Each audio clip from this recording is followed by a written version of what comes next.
It's time for a new episode of the Pressbox Podcast. That would be episode number 57. And today is a little bit different. We're going to talk about our top 10 sports movies of all time. Myself, Ralph, and our producer Nathan came together and picked what we thought were the top 10 sports movies of all time. I know there's probably tons of debate out there about which movies should be included. But we're going to talk about our favorite 10 in this episode. Definitely a good episode to listen to if you're looking for some sports movies to watch. Maybe you haven't seen all 10. Maybe you have. Maybe you want to rewatch some. But with theaters being either closed or not a lot of new releases coming out, we thought it'd be a great time to delve back into some of these classic sports movies and either rewatch them or watch them for the first time. And we look forward to talking about them here on the Pressbox Podcast. And of course, I should mention, we don't give away too many spoilers. We try not to give away much of the plot, but if you hear a title that you haven't watched or you want to watch, maybe just skip over that part because we do talk about some of the details in the movie. But enjoy.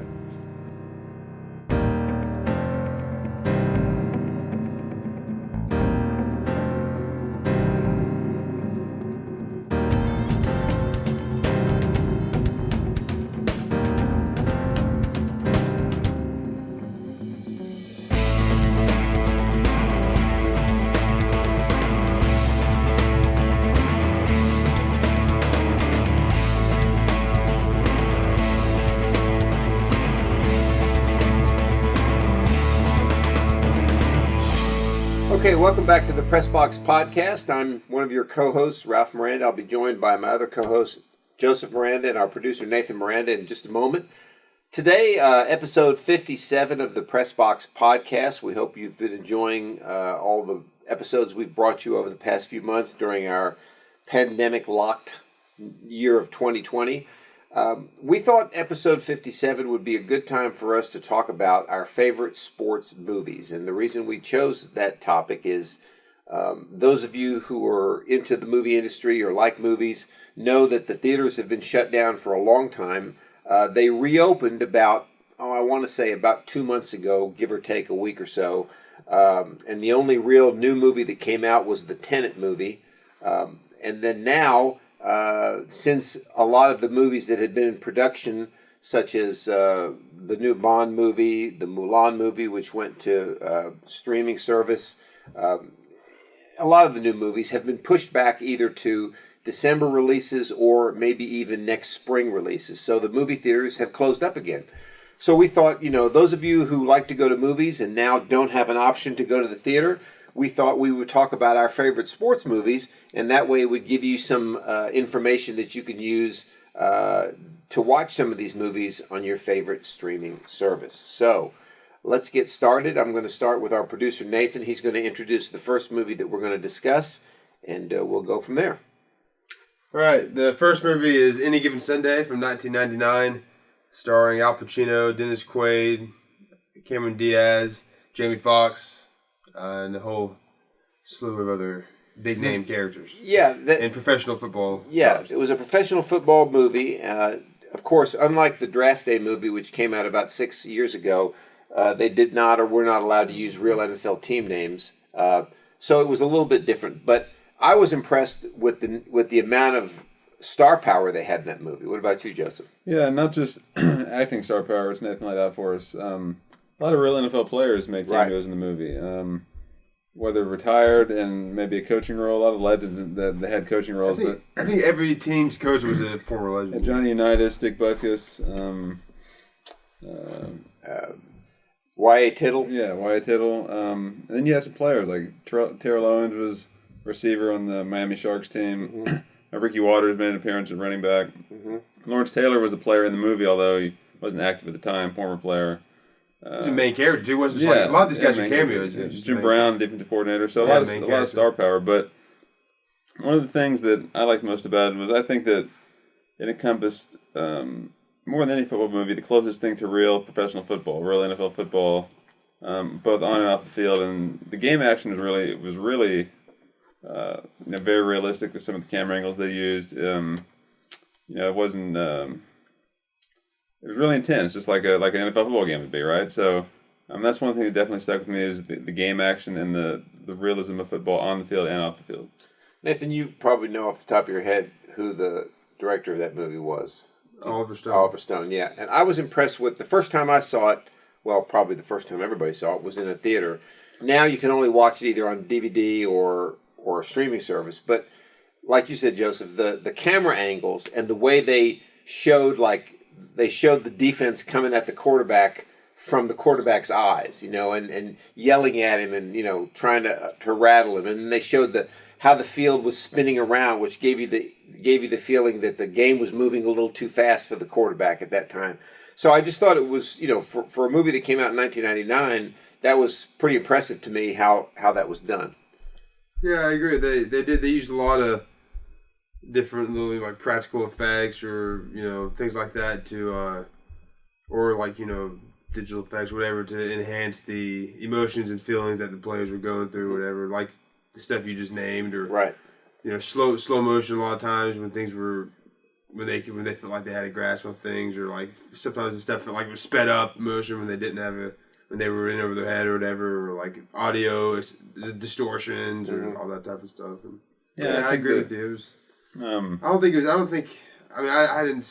haven't seen every football movie, but I would say that's the first, probably any sports movie, especially football, to do some of those type of things.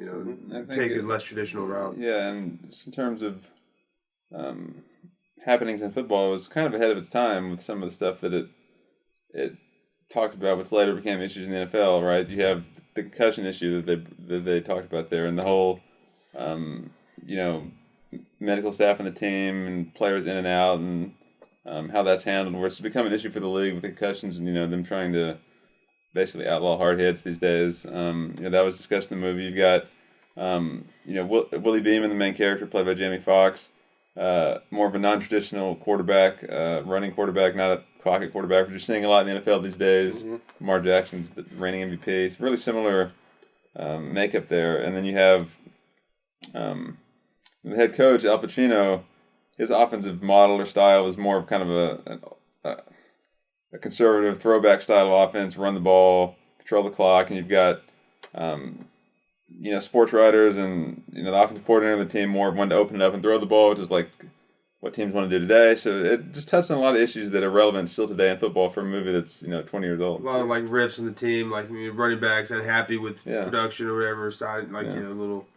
Yeah, I think that goes along with what Joseph said. It gave you the first real true look at what it might be like behind the closed doors of an NFL franchise. Right. I agree with that. Yeah, I think, and like you already touched on, Josh, I think the biggest thing is just the realistic depiction of the game on the field too. It's violent. It's very violent. It's confusing at times. It's loud. It's all over. It's just like in a football game. Right. That's a good one to kick it off with. If you're a football fan and you haven't seen that movie, we highly recommend it. Maybe not with children watching. No, it's definitely an adult movie. It's definitely an adult movie, yeah. It's definitely a good one. A lot of other characters we didn't mention that I really liked. The James Woods character, the doctor, classic. Charlton Heston makes an appearance as league commissioner. Right, Charlton Heston, league commissioner. That's right. You have that guy that pops up in almost every football movie from the 90s. Kind of the madman, bodybuilder, crazy lineman guy. He's in the program. Yeah, he's in this movie. Andrew Bernarski or something. Yeah, Andrew Bernarski. Yeah, he's in another football movie too, besides those two. Necessary Roughness. He's in Necessary Roughness too. Yeah, there you go. Yeah. All right. Go to the next movie. The Natural, 1984, starring Robert Redford, Robert Duvall, Glenn Close, Kim Basinger, and a slew of other supporting characters. And Okay, so I'll start on this one. I always felt like personally, it's a tiny bit overrated, just a tiny bit. But look, we obviously like it. We obviously like it. We included it in our top 10, so we're all in agreement on that. The thing I like about it is if you're a fan of kind of the old time baseball feel, the old stadiums, the old uniforms. I know our producer is, and he'll talk about it, I'm sure. Just kind of that classic baseball feel from the 20s, 30s, 40s, 50s, those days. This movie is definitely for you because it, some of the shots that showcase the old stadiums and the uniforms, and Rob Redford's character, the classic, like 30 stance, no batting gloves, no batting helmets.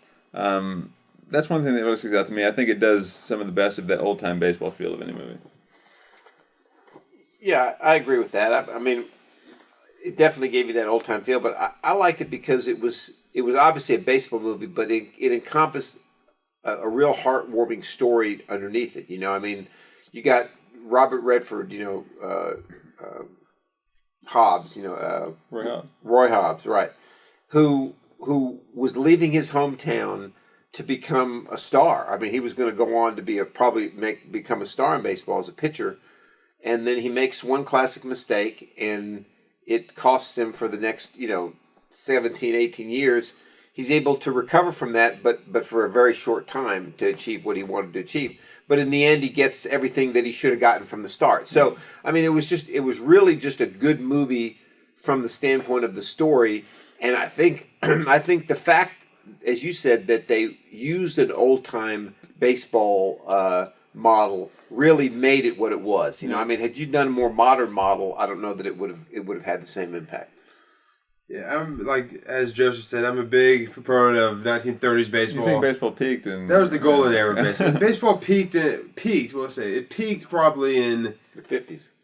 No, baseball peaked in the 30s, yeah. I would say mid-30s. And it was a slow downhill from there. So the 50s were still good. It was only 2 decades removed, but now it's, worthless. They got advertisements on them. Before you know it, they'll have advertisements on their uniforms. They basically do with the big Nike check. Right. Anyways, that was pure baseball. You gotta love it. It was just, I don't know I love the wool uniforms and the kind of baggy uniforms. Like you said, you rubbing dirt on the hands, you grabbing the bat, the classic stadiums, and the people wearing suits and fedoras in the stands. Yeah. People taking photographs right behind the batter, on the field. Well, and also better time in baseball. I think I don't disagree with that. Let's also realize that back in those days, that was the only sport, really. I mean, you had boxing. Boxing was pretty big back then, but football was nothing back then. Yeah. Basketball was nothing back then. Hockey was pretty much nothing back then. Yeah. So people lived and died for baseball. I mean, when baseball season came, that was it. That was the thing. Today, the attention spans are so divided, and there's so much clutter on sports, not only sports that are available to watch, but sports on TV, that it becomes less important to the fabric of society. Yeah. I'd say 39 is a good year for peak baseball. Let's use that. Okay. Anyways, yeah. No, I love the story of this movie as well. It's from a novel. I didn't know that for a long time. Many people may not know it's based on a novel, which I understand has a different ending in the novel. But yeah, I love the story. It's comeback story. An older star, older character. It's kind of mixed in with the young guys. Does he still have it? Can he still hold his own, kind of thing? And he kind of has this supernatural kind of almost feel to it, almost like this mystical kind of power, with his bat, the Wonder Boy, I think it was called, right, that he made from the tree. And it kind of has this little, a lot of times when he hits his home runs, it kind of has this supernatural kind of feel to it. It's kind of neat, almost like a fantasy kind of movie. Great stadiums, as Joseph mentioned. I think with this, is the biggest thing here, I think, is just the story. It has some all-time great movie scenes. Definitely all-time great baseball movie. I think this is by far the best baseball movie of all time. Yeah, I would agree with that. I beg to differ, which we'll get to later. But well, I shouldn't say by far. But I think it's the best baseball movie of all time. Not by far, but it's the best. There's only one other that can even get close to this one, which we'll discuss. But yeah, and I'm a big Robert Redford fan too. Sure. I love his acting. I think he's a really great actor. I like Robert Duvall as well. Wilford Brimley's in it. He's always funny. What's that guy's name? Oh yeah, Michael Madsen. Michael Madsen. Bud Bailey. And Quentin Tarantino did not direct this movie. He did. No, this was before, I guess, he discovered Michael Madsen. This is 1984. Yeah, great movie. Okay, right. Next. All right, next we have Necessary Roughness from 1991, starring Scott Bakula, Hector Elizondo. I think I'm pronouncing that right. Elizondo. Robert, again, another one I think I'm pronouncing correctly. Robert Loggia. Robert Loggia. Harley Jane Kozak. And Sinbad, of course. Sinbad. Yes. Yeah. Necessary Roughness was a great movie. I watched it in a hotel room back in probably 1991, right after it came out. What year did it come out? 91, right? 91. Yeah, so I watched it on TV. And I was really impressed with the movie. Of course, obviously it was a football movie, which I enjoyed, but just the story of how it progressed and the fact that, a team was being put together through walk-ons, and a guy comes back, 40 years old, comes back to play his freshman year in college as quarterback. But, and this is going to sound corny, but my favorite part of that movie was, you remember in the beginning of the movie when the credits are rolling, they show Scott Bakula, which plays the part of Paul Blake. Even though he's running a farm, he's a rancher or a farmer, at night or when his chores are over, he goes out into the field with his tractor and throws footballs and pretends he's throwing footballs in a game. And then he's got this old dummy, scarecrow dummy with the number 88 jersey that he throws at, and that's his target. And then at the end of the movie, when they're trying to win the game, he sees his teammate in the end zone, and the guy's got the 88 jersey on, and he has the immediate flashback to the field. That just struck me. I got goosebumps when I saw that. I still get goosebumps when I think about it. It just, to me, was a great way to put those two things together, and and showed that all that work he had done after hours came back to help him in the end. Just a tremendous scene to me. I agree. That was one of the best setups and payoffs of the whole movie. Yes. They set up at the start there. You Yes. forget about it. You completely forget about it. I mean, at the end of the movie, though, they have that quick shot, like you said, that flash, and I like the way it zooms in, or not really zoom, but like pans it, dollies into it. Right. And then, That was awesome. Yeah, I think that I don't know what IMDb has for the tags, but it could kind of considered a comedy a little bit. IMDb, it has comedy and sport. Yeah, it's sport. I'd call it a comedy. Yeah, it's a little more lighthearted than Any Given Sunday. So the thing I liked are some of the characters on the team. Like you mentioned, Sinbad was in the movie, plays defensive tackle. It just has some funny lines, some funny interactions. You've got Jason Bateman's really young. Yeah. Just the interaction they all have with Paul Blake, the quarterback, is just funny. And you've got, they play both ways, and you've got one of the linebackers Australian or not Australian. The receiver is Australian. The guy didn't want to wear pads. And that's the classic. I think they tried to get Mel Gibson. They could, so they got. Yeah, he looks just like Mel Gibson. So he's Australian. It's just funny the little different little characters on the team that. They each kind of have their own little background, and it's just it's funny. I think it's a funny movie. But like you mentioned too, also some good storylines, and you kind of want to see what happens with the main character Paul Blake. It's another one. There's like kind of it's like like redemption movies, like The Natural. I mean, like he kind of potential when they were younger to do great things. Their life was sidetracked in one way or the other. Both cases really, I guess. Especially The Natural. Both cases, not really stuff that controlled out of their control, kind of, and then they kind of get to redeem themselves and kind of finally get the spotlight. But Featherstone, the receiver, that's great. Dwayne Davis, I'm not too familiar with the actor, but he was great. He was in the program. He was the linebacker. Yeah. Kathy Ireland, of course. The SI swimsuit model. I guess she was before. At this time, she was. Young Rob Schneider. Rob Schneider, yeah. It's always funny. Of course, Larry Miller, who was the Dean Elias. Dean Elias, yeah. Whose feet squeak. Yeah. Yeah, great movie. Good movie. It's got great music in it too. It does. Chris Berman, was he in it? He was. Chris Berman was in it. They had he was on the TV. Yeah. Oh. Yeah. He was interviewing Ed Gennaro on TV. That's right. Yeah. Yeah. Oh, we forgot too about the whole convict football team that they had they scrimmaged against. Yeah. They had a bunch of former NFL players. That was all those guys. Yeah. Dean Elias sets up the scrimmage just to see him like get destroyed, get dominated. And he's laughing around. He's hiding behind the building laughing. That's pretty good. And they just had they made it look like they just had one play and they went back on the bus. I guess they played more than that. Yeah. Yeah, another one that's just really good story, and the interesting thing, like you said, is them having to play both ways. The way they have to form their team is funny, and the two coaches are great. Yeah, good all around movie. A little bit more lighthearted. You'll like it if you're a football fan. A little bit more lighthearted than Any Given Sunday, but more of a family movie. It's definitely one of the top football movies that we've watched. Yeah, I'd put it. There's a lot of good football movies. I would put it. Maybe number 2 best football movie after Any Given Sunday. It would be in a tie with maybe The Replacements for second best football movie. All right. Angels in the Outfield, 1994, starring Danny Glover, Brenda Fricker, Tony Danza, Christopher Lloyd, Joseph Gordon-Levitt, and Matthew McConaughey. He didn't have a huge role, but I thought his name was worth mentioning. And I'm trying to find who played JP here. I'll probably find him when we get to that point. But well, he's a nobody. Apologies if you're listening, JP. Yeah, we apologize, JP. Yeah, this was Milton Davis Jr. Okay, Milton Davis Jr. This is a classic movie. Like it's really like a feel good baseball movie. Definitely a family movie. This one, yeah, family movie. PG movie. I think it's might Disney be a movie. Disney movie. Yeah.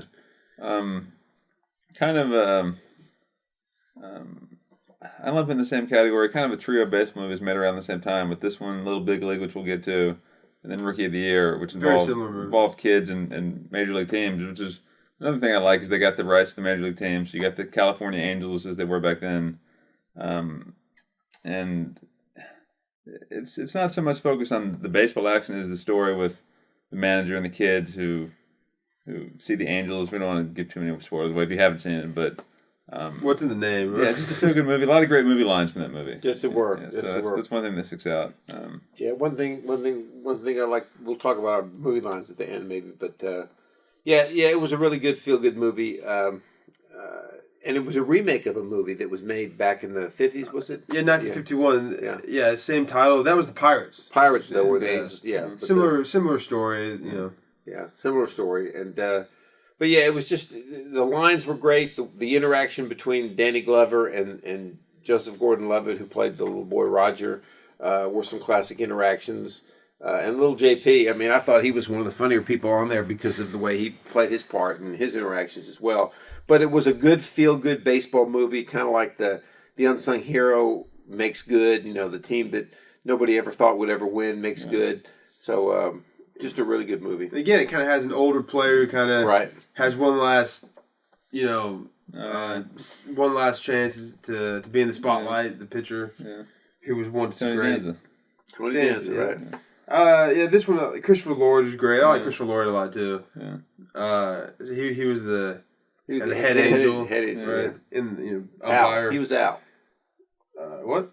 He called himself Al because he grabbed the American League umpire hat. He's credited as Al, the boss angel. The little guy that was in charge of the kids once they started going to the games. His name was David in the movie. Yeah, Taylor Negron.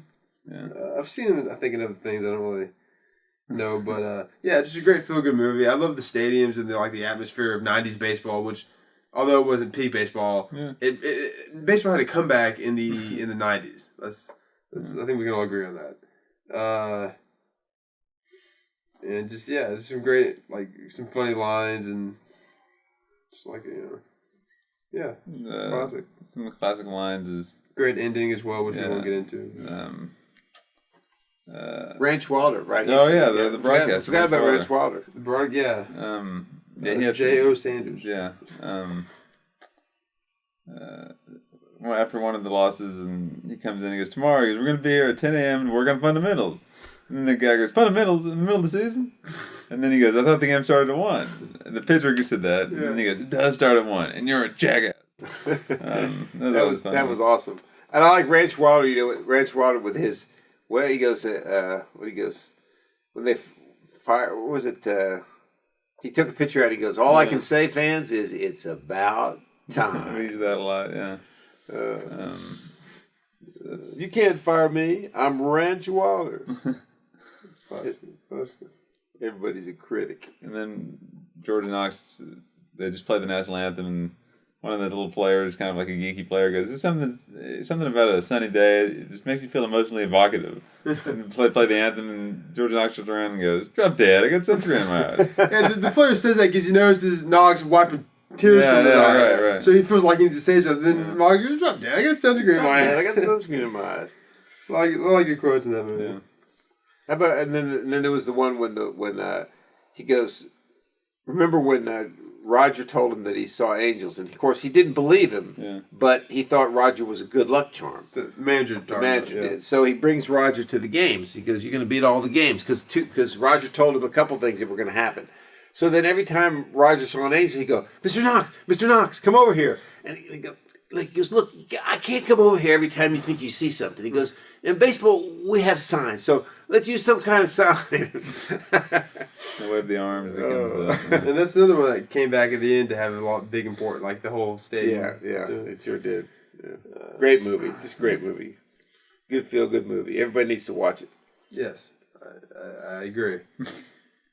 All right, we're talking about another movie from that same year, 1994, Little Big League, which we touched on there. Not a Disney movie, but from the same year, similar feel to it. Mm-hmm. Family movie, PG, it's comedy, starring Luke Edwards, Timothy Busfield, John Ashton, Ashley Crowe, Kevin Dunn, Dennis Farina. Jason Robards is perhaps the biggest name. Right. Yeah. Dwayne Davis was in this one too. There was Steve Featherstone. Who was he? He was Jerry Johnson. Yeah, he was the first base guy. Yeah. All I need is some at bats. That's all. All I need is some at bats. That was him. Okay. Yeah.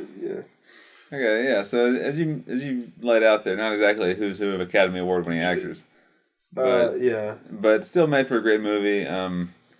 The concept of this one is kind of what made it made it interesting. And whereas roughly a 12-year-old kid he inherits the Minnesota Twins from his grandfather who dies, and he's tired of seeing the team languish and under bad management. He decides to be the manager.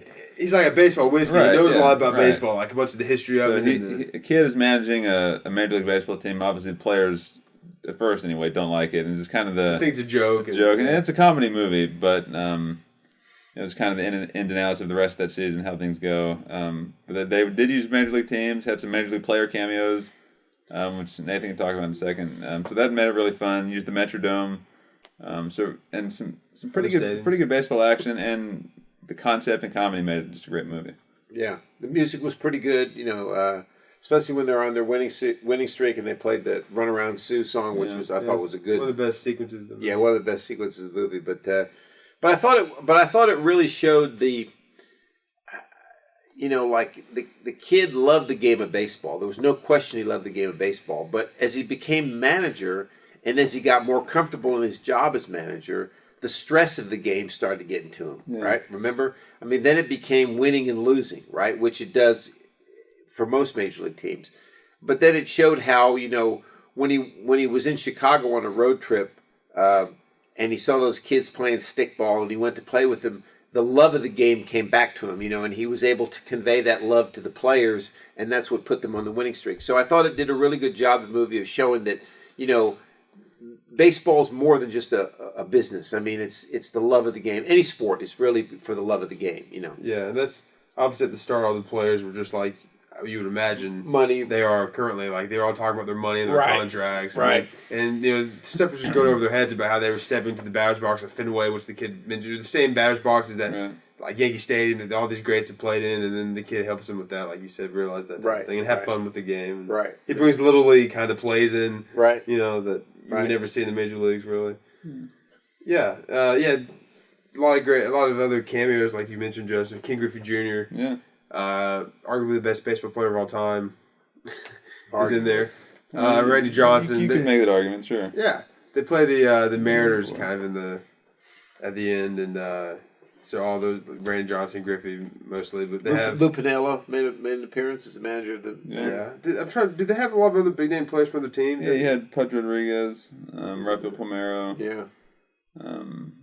Those are the two. They went to Fenway. They showed Fenway, didn't they? Yeah, they did, but they. Yeah. There's only two other players. I was thinking of Bonds was in Rookie of the Year. It's a different movie. Yeah. I like too when he wants to be. He's now the owner. Essentially, well, he is, because he gets bequeathed the team. But then when he decides he wants to be manager, he talks to what's it, the GM? I guess he tells him he wants to. Yeah, the general manager. Yeah. Yeah, and I guess the assistant, the third. Who's that other guy? Third base coach. Where was he? Coach. See the pitching coach that guy was? The guy that helped him the whole time. Yeah, the pitching coach. Mac. Okay, so he's telling the kid's telling the GM his idea is for him to be manager, and the GM was kind of okay with it initially. He's like, well, but then the pitching coach thinks it's ridiculous. He thinks you got to know the game more and stuff. So he tries to craft a scenario of an in-game scenario to prove that the kid doesn't know how to handle it, and the kid knows it better than he does. You know what I mean? And he goes, "You got any questions about it?" He goes, "Yeah, what's the kid need me for?" But I thought, but that was a great sequence. But the funny part was he goes, okay. He goes, we got runners on first and second. He goes, there's 2 outs. It's the bottom of the ninth. He goes, what do you do? And then the kid goes, who's on deck? He goes, Smith. And he goes, who's in the hole? 3. He goes, Johnson. He goes, who do they have up in the ninth? He goes, 1, 2, 3. And I mean, just his reaction when he's got the cigar in his hand, and with each answer, he's starting to think. You can see he's starting to think. This kid knows a whole lot more than I think he knows. And then the kid said something like, "You let him." He was trying to say, basically, was like, "What do you do with the guy at the plate?" Right. And then the kid, you let him away. You let him hit away with it. And then he gives the reason. The guy goes, "No." He said, "That's where you're wrong." And he goes, "What did he say? You bunt or something? You move the runner over." And then the kid goes, "If you bunt, you do that." Because then you've just taken the bat out of our number 3 hitter's hand. Then the guy goes, "Okay, you pinch hit for so and so." Then you take the bat for 3, 4, 5 hitters. It's not exactly a great trip through the heart of our lineup. And then, question back?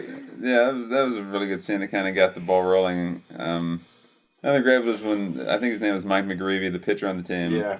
Who was not a fan of Billy Haywood as manager. He had like the bad attitude the whole time, and he's out there pitching, and I think he's getting hit around in one of the games, and he comes back and sits down, and Haywood comes and confronts him, and he's like, "Yeah," he goes, I don't know what I'm feeling out there. He goes, "I may not be able to remember too many of those scouting reports." Because I think you ought to trade. Yeah.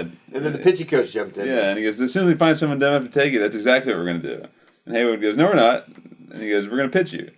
And he goes, "When it's your turn to start, you start." And he goes, "Hey, Mac," he goes, "Up to you. You're the free agent." He goes, "What's the going rate for an absent-minded pitcher who can't get anyone out?" And then he looks at him like, it's almost like he remembers, "Yeah, I am a free agent." Yeah. And then it cuts him on the mound. He doesn't want to be there, but he's striking guys out. Yeah. And then you hear the announcer go, "What has gotten into Mike McGreevy?" Oh, that was great. And then finally, before we move on to the next movie, in the very last game, when the guy lets the ball go through his legs, makes an error which allows the Mariners to score, and he tells him a story about the 1908 World Series. He goes, a ball hit a pebble. He goes, he made up for it in the bottom of the ninth with 2 hits to win the game. And then he goes up to bat. And he goes, "Hey kid," he goes, "that's not the way it ended." He goes, "The pebble the ball off the pebble ended the game." He goes, "I know that." He goes, "He doesn't." Good stuff. All right, next.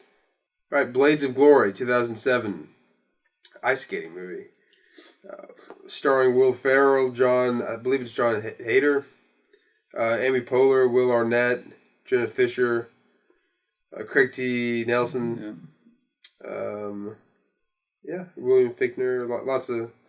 Has lots of like cameos from some real funny people. Andy Richter, Rob Corddry, William Daniels, the principal from better known as Mr. Feeney. Yeah. So figure skating, it's in the Olympics. We'll call it a sport for the purposes of this podcast.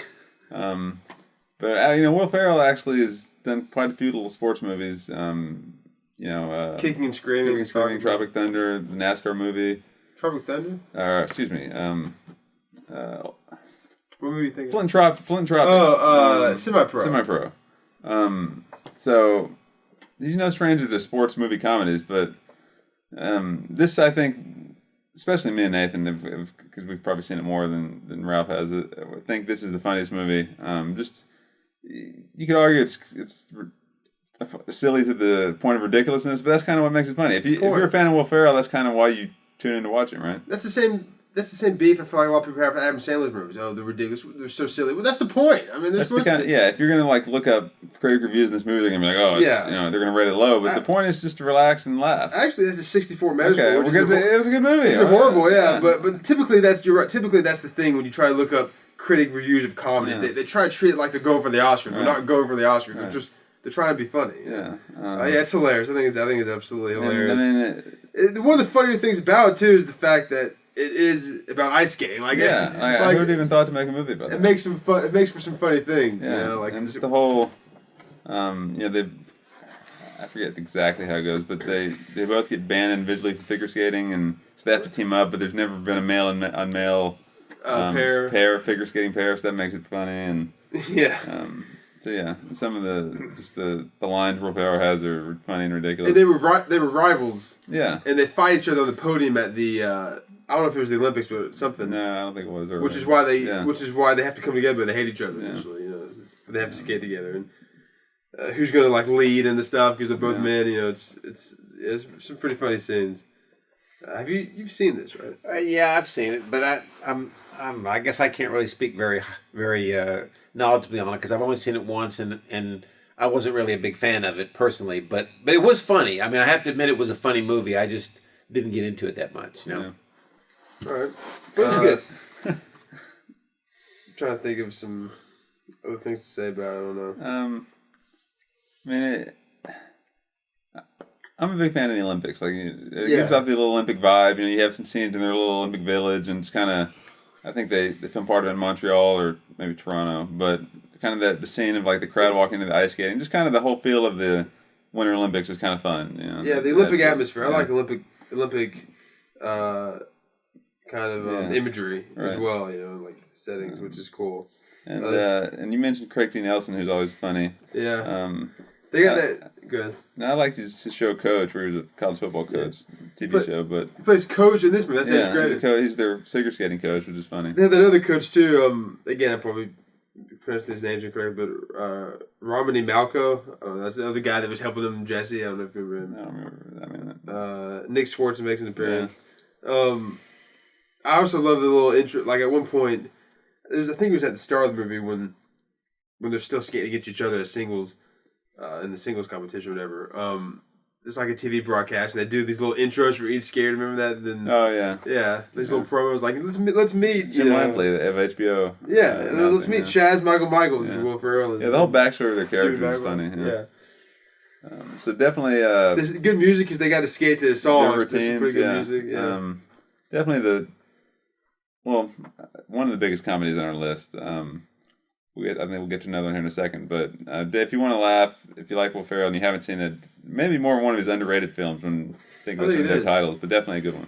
Yeah, I think it is underrated. I could see somebody never having heard of this probably who likes Will Ferrell, and that'd be a good option. Yeah. All right, Rocky IV, 1985, starring Sylvester Stallone, Talia Shire, Burt Young, Carl Weathers, Bridget Nielsen? Bridget Nielsen. Bridget Nielsen. And of course, Dolph Lundgren. So obviously there's 6 Rocky movies. Yeah, there's 6 Rocky movies, right? Plus a couple Creeds now. Right. But I think at least for me, this was my. If we could only include one Rocky movie, which I guess we could have included more, but this was my favorite Rocky movie by far. So I think it's a no-brainer to include it in my top 10 list. But of course, you can choose. There's pretty much every Rocky movie you can make a case for being one of the top 10 sports movies. It's one way or the other. Yeah. Well, I think the Rocky franchise kind of evolved. You know, I mean, the first Rocky movie, the original Rocky, was obviously won the Best Picture. I mean, it was a classic from the standpoint of that it was a love story. It was a story of a guy that had been down his whole life, makes good and gets a shot at the title. You know, I mean, it was more of a love story and a story about rising above, you know, the things that keep you down than it was more of a boxing movie. The second movie was a little bit of a downer from the standpoint of, you know, it showed that, you know, he had lost the title, and people were forcing him to get back. Apollo Creed wanted another shot. He retired, didn't he? He retired, right? Tried to get a regular job, you know. And the classic line from that movie that I use all the time is the reason he retired because his wife wanted him to, because he had been in the hospital for 6 weeks after the first movie, right? And the doctors told him that he could get, you know, brain damage. So his wife says, he goes, this working's not for me. He goes, I'm a fighter. And she goes, well, you remember what the doctor said? He goes, no. She goes, the doctor said you shouldn't fight. He goes, no. He goes, the doctor recommends that I don't fight. He goes, I recommend that I do. When you look back at it, within the world of the movie, the universe of the movie, he was concerned, or I guess he was too, but him and people, his loved ones were concerned about brain damage. Right. Should he fight this one more fight. Right. Then he goes on to fight like 15 more years. Yeah. It's, I don't know, but and another classic line was, "Rocky, do you have any brain damage?" "I don't see any." But anyway, let me finish my point. So the second movie, he comes back and fights Apollo Creed again, and he wins the title. Okay, from my perspective, they should have stopped right there. Okay, I mean that was the classic. I think the best movies is yet to come. And I don't disagree with that. I'm just saying that kind of wrapped up the thing. But then after that, 3, 4, 5, and then obviously the last Rocky movie was a different category. But 3 and 4 for sure, a lot more action. You know what I mean? It was more fast paced and more action than the first two movies. I think it's still some great storylines though. You can talk about 3 too, but since we picked 4 here, I'll talk about 4. He has to. Well, I don't know how much to give away, but he has to. He's fighting for personal reasons in Rocky 4. It's not just It's not a title fight, sanctioned title. Yeah, it's not a sanctioned title fight. It's kind of people are like, why are you even doing it? It's a throwaway fight. But he's got some real strong convictions, personal reasons that he hasn't really had. I know you can say for the first movie he's fighting to make something of himself, but here it's different. You know what I mean? I think it's one of the most like culturally relevant Rocky movies that you hear about more, like Rocky vs. Drago. The Russian. Well, it came at the right time, at the height of the Cold War. But I think that when people, it's one of the ones they point to most when they talk about Rocky movies. I think. I agree with that. Him and different than the previous movies, his training scene all outdoors in Russia. That was one of the great training scenes of all the movies, and it shows how the contrast of Drago training with his at that time anyway, high tech equipment, steroids, and Rocky just doing what he can out in the snow. It's great. Yeah. Good music. It's like 2 epic training scenes. Yeah. But another thing, I think that it being the 4th movie, you have 3 movies built up where you're so invested in the franchise now. That's part of what makes it good too. Yeah, I agree with that. That's true. You've talked about that before with some other franchises. Anytime you have string together more than 2 or 3 movies, the later ones take on new meaning because you're so invested in the character in a way that you can't really be in a 2-hour or 2.5-hour movie. They don't have time to make it. It's almost like one of these television series that you have watched for 3 seasons or 2 seasons. You're so invested in the characters now. I love all the classic '80s kind of Soviet Union imagery too. And they go to Russia, and when he goes into fight Drago in the arena, they have all these hammer sickle, golden emblems up, and like he's definitely everyone's definitely against Rocky. He can feel that. But he wins the crowd over. Yeah. Right, but it's definitely meant to the arena is meant to kind of intimidate and kind of. The guy has so much home field advantage, Drago. I like his entrance when he comes in, the way they do it, and they have the Politburo at the top, which is cool. And the guy plays Gorbachev, I think. It has a Christmas setting, which I always like Christmas setting movies, even though it's not a Christmas movie. It's set during Christmas. Has the classic James Brown musical performance in it, which is good. If I remember correctly, too, I think it did come out close to Christmas back in '85. I guess I could check that here. Let me check IMDb. Release date November 27th, 1985. So that makes sense. Pretty close to Christmas, Interesting. All right, next we have Dodgeball. Original title, I guess full title, Dodgeball, a true underdog story. 2004, starring Ben Stiller, Christine Taylor, Vince Vaughn, Rip Torn, Justin Long. There's a lot of guys. Stephen Root, Joel David Moore, Chris Williams, Alan Tudyk, who he's becoming a little more popular recently with Star Wars roles, and Jason Bateman's in this one. Which one was he in? Hank Azaria, Lance Armstrong makes a cameo. A lot of cameos. Steve the Pirate, right? He's the Steve Alan Tudyk, Steve the Pirate. He was a voice in one of the robots or one of the droids in Racing Stars. Okay, so kind of more along the lines of Blades of Glory here, just a pretty strict comedy. But I'd say I don't know. It has a little more of a storyline. Like there's you're kind of invested in the Average Joe's team trying to accomplish their goal and see how that plays out against Globo Gym. So I don't know. I'm not gonna say one's funnier than the other, but of the movies we've talked about here, those are the 2 biggest pure comedy movies. Another movie with a lot of great lines that are repeatable. Awesome And it's one of the more rewatchable movies. Like you never really get tired of seeing it. The jokes are always funny. Which is great. That's what I think comedies have going for them in general. This rewatch. I think if I had to pick one comedy, I'd probably pick this over Blades of Glory. But it's so many classic lines and. I think there's more funny people. I mean, Will Ferrell pretty much drives Blades of Glory. You've got a lot of characters that are funny. Yeah, a lot of characters. I don't even know if I've seen them in other things, but they're funny in this movie. Right, you know what I mean? Vince Vaughn was hilarious, and I thought Ben Stiller played his part really well. Yeah, one of the all-time great Ben Stiller roles. Yeah, it was. This is the only shame is they never made a sequel. Yes. Yeah, it was right for a sequel. It would have done well. It would have done really well. Supposedly it's still in the works, which it's been in the works for since they made this one, probably. Yeah. Trying to think of what the whole. Well, I like the whole. Of course, this is talking about culture of is the whole ESPN 8 the Ocho. Yeah. That's actually ESPN does that every now and then. They bring it back and they show obscure things. And then I like the whole Las Vegas tournament. The whole Vegas scene and the casinos and stuff is kind of neat. Yeah. There's 2 announcers at the tournament are hilarious. They were hilarious. Yeah. I'm sure. Cotton Fitzgerald, was it Cotton Fitzgerald? Gary Cole and Jason Bateman. Yeah. Cotton McKnight. Cotton McKnight, that was it. And Cotton McKnight and Pepper Burks. Yeah, Pepper Burks. Pepper needs new shorts. A lot of great. I like the different teams they play that you get to see. Like the Las Vegas PD and all these the Kamikazes. They have all these different teams. What's the name of the German team they played? The Blitzkrieg. Right? Blitzkrieg, yeah. And their coach was David Hasselhoff. Yeah, David Hasselhoff. And William Shatner makes an appearance. Chuck Norris. That was a great Chuck Norris scene. It's a bylaw. He goes, what's a bylaw? Great stuff. Another movie like Blades of Glory, where it's part of a lot of what makes it funny is the obscure sport they're playing. Yeah, I know skating, maybe you say it's not obscure; it's an Olympic sport, but dodgeball, it's funny. Boy, would I! It's something I can't name it. I can name other skating movies. I can't name another dodgeball movie. No, can you think of another dodgeball movie? I don't. No, there's no one. Nobody even try. I don't think at this point. Yeah, exactly. And we all remember the 5 Ds of dodgeball, right? Duck, dip, dive, dodge, and dodge.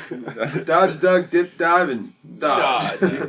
Because remember when you're picking your teams, he goes, pick the stronger, taller, strong. You want to pick the bigger, stronger kids for your team. Yeah. That's another great. They show the old. The kid said that he thinks he can get the reel. They show him in high school when they play dodgeball, or he pulls it like from the 50s. Yeah. And then, the guy in the film turned out to be their coach, Patrick Houlihan. He's kind of like a degenerate type guy. It's funny. Yeah, I'm your coach. Definitely a great movie. If you haven't seen it, you probably have, actually. Yeah, but you definitely need to see it if you haven't. Watch it again if you already have. It's always funny. It's hilarious. And PG-13, I don't know if I'd say for the whole family, but use your discretion. Your discretion. Do your own research. Yeah. All right, next we have For Love of the Game, 1999, starring Kevin Costner, Kelly Preston, John C. Reilly, Brian Cox, which is pretty much the main ones, J.K. Simmons, and we'll get into some other people, I'm sure, as we talk about it. All right, so... can I start this one? Yeah. Now, this was another movie kind of like... it was just a great movie. I mean, it was a love story, really, again, buried inside of a baseball movie. And I think Yankee Stadium made this movie, okay? And also, Nathan can speak to this, being the producer. The film cuts, the camera angles that they showed of Yankee Stadium and the music they used, at the time they'd show the angles of Yankee Stadium. And as the dusk settled at one time and they showed the subway train going back behind Yankee Stadium, I mean, to me, that was what made this movie, And as he was thinking inning by inning of his past relationship with the woman, just a classic. Just the way it was filmed, the cutaways, the storyline, it was just excellent. Yeah, that was going to be my main point. If Kevin Costner's character Billy Chappell had been pitching in the Oakland Coliseum, Detroit, or at home in Detroit, Tiger Stadium would have been cool. Probably. That would have been cool, but it would not have been the same at all. So it checks all the boxes. This is the best movie of all time, right? You've got real teams, Tigers and Yankees. They were able to do that. Like you said, they used Yankee Stadium, and that was when the Yankees were thriving, like the 90s. Right. The old stadium, Jeter, those guys, packed house every game. You can the start of the movie is you kind of get the New York feel. He's in the hotel on the way to the stadium, and like the New York cab driver, and you can kind of just get the feeling that it's New York. It's a big baseball game late in the season that has playoff implications for not the Tigers but other teams. That is some pretty realistic baseball scenes. So that's my favorite part of the movie right there. And like you said, if the love story kind of to me it takes a backseat, but it's part of the movie. It makes it interesting too. And Vince Scully, having Vince Scully do the play-by-play was pretty awesome. I love that. Like you already touched on a little bit, but I love the transition from at the start of the movie. You haven't seen any baseball scenes yet. He's in his hotel and everything, and then she leaves him in Central Park, and then it kind of pulls out high above Central Park, and then it transitions to Yankee Stadium. It's game day, and it also the whole movie again was so adeptly directed and put together that it was all building up to a crescendo. You know what I mean? Like it was like as the movie would go along, and I don't want to give anything away because people may not have seen this one, and if you give it away, it ruins the entire movie. But it was building up to something that you knew was possible to happen, but you weren't really sure if it was going to happen. Right. And the whole movie was building and building and building and building all the while he was reminiscing about the past.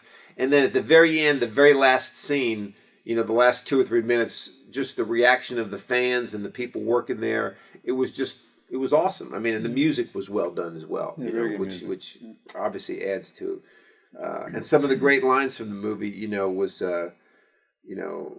at the start when he goes, "It's a throwaway game, Billy. It means nothing." He goes, "Not to the Red Sox." Yeah, that was a classic one. Yeah, it's a great baseball action. This is my this is one I would say would be the only one I would even really consider it to be possibly the best baseball movie. But I still think I like The Natural Born. Yeah, but The Naturals. But this is a great movie. And Yankee Stadium, as we've talked about, you can't say never about Yankee Stadium in this movie. The old Yankee Stadium. The old Yankee Stadium.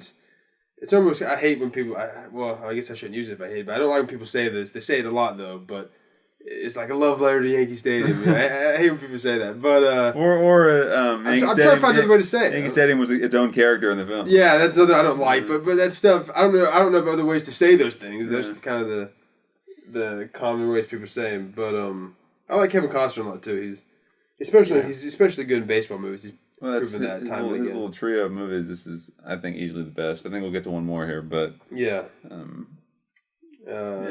some John C. Reilly for some comedic relief, a little bit, not a whole lot, but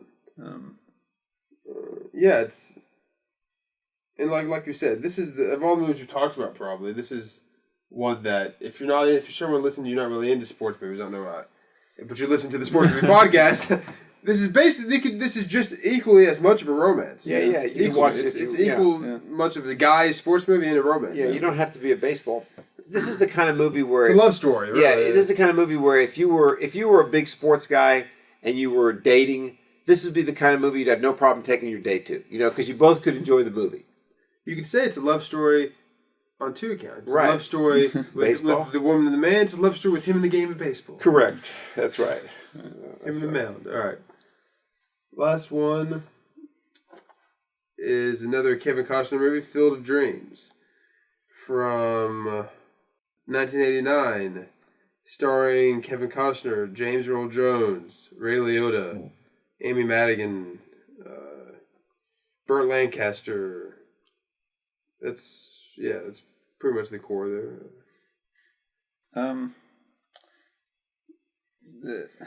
Maybe one of the most classic baseball movies that people point to. As we just said, I don't think it's as good as Field of Dreams. As Field of the Game. So I think Kevin Costner has done better baseball work, but I do think it's better than Bull Durham, which is widely overrated in my opinion. So that's kind of where it fits into those three for me. But I actually haven't seen this movie in a while.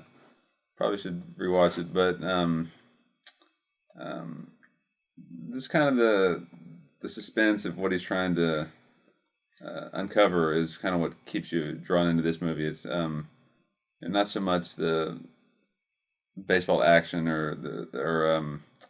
it's not real time baseball action that's really in the story. It's a story about a guy who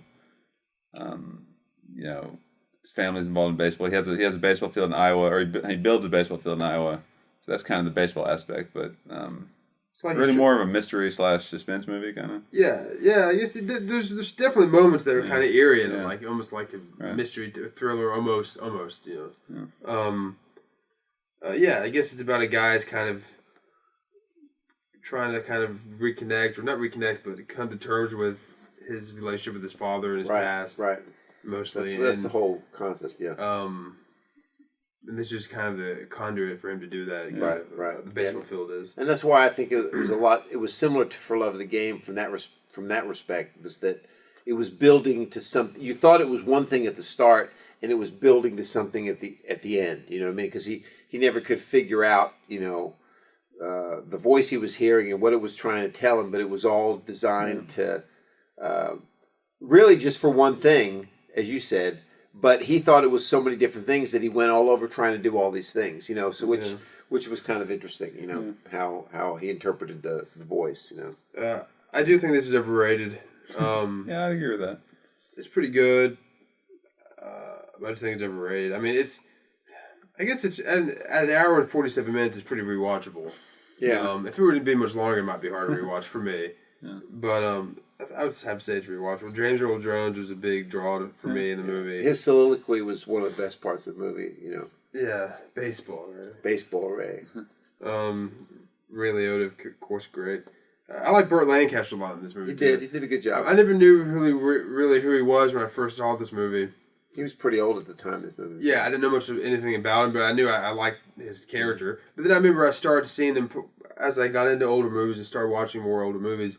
I'd see him pop up in these movies. Like, that looks like that guy from Field of Dreams. Then come to find out, which everyone probably knows, he was a huge star, throughout his whole life. Right. But I only knew him from Field of Dreams. So now, that's still kind of, I always think of him as Doc, Archibald Graham from Field of Dreams. Doc Graham.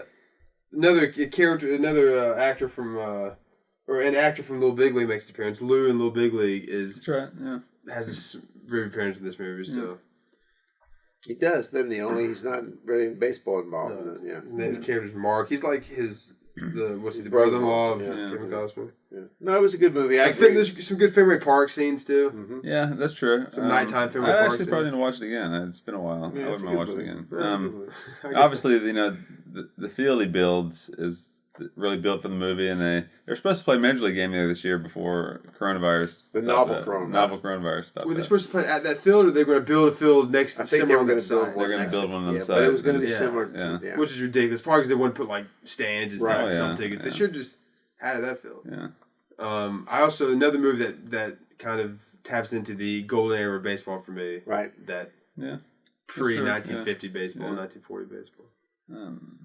So yeah, a lot to like there. If you're a baseball fan, kind of a suspense type fan. I guess it can be called a fantasy type movie too. That's one of the genres listed. Okay, so not just pure hardcore sports there, which is good. No. Yeah, so that was a good review of 10 movies that we thought were some of the best ones that we've enjoyed watching. And I guess if we had to pick a top 4, what would it be? What would you come up with? Yeah, I mean we didn't rank them 10 down because it's so hard, and I'm sure that our listeners out there can probably think of 40 more sports movies that we should have picked, and I'm sure we talked about some of those as well. So definitely let us know on Twitter if there's a movie that you thought should be there. We'll put up a poll question here too as well regarding our top 4. But I think you got to put in you can throw some Any Given Sunday. Yeah. I think that's a lock. A lock. For Love of the Game. For Love of the Game. From the baseball movies, For Love of the Game or The Natural, they're both or one or the other. Well, let's look at some other ones. I think Rocky Rocky 4 has to be a lock. So we have that's 2 right there. Rocky 4. All right. And then I'm good with if you want to put in For Love of the Game and The Natural the next 2 slots. That's fine. I mean, I can't think of another one that's. So I'm fine with that. So we got Any Given Sunday, Rocky 4, Rocky the 4. Natural, and For Love of the Game. Okay. So we'll put that out on Twitter. Which movie of those 4 do you think is the best sports movie of all time? And of course, comment or reply to the tweet and let us know another movie you might like. Right. Yeah, I'm sure our listeners have tons of sports movies that we've forgotten or haven't watched that should be in the conversation. So definitely hit us up on Twitter at PressBoxPod is our Twitter handle, and let us know what some of those movies are for you. Yeah, definitely. We enjoyed this episode. A little bit of a different episode. Yeah. But I think definitely relevant, as you said in the intro, to these times when you had a little more time to watch movies, maybe, and you can't go to the theater, right? Most likely. So definitely check out some of these sports movies. We think you'll like them. Yeah. So check them out. Tell us what you like, and we'll see you next time on the Pressbox Podcast.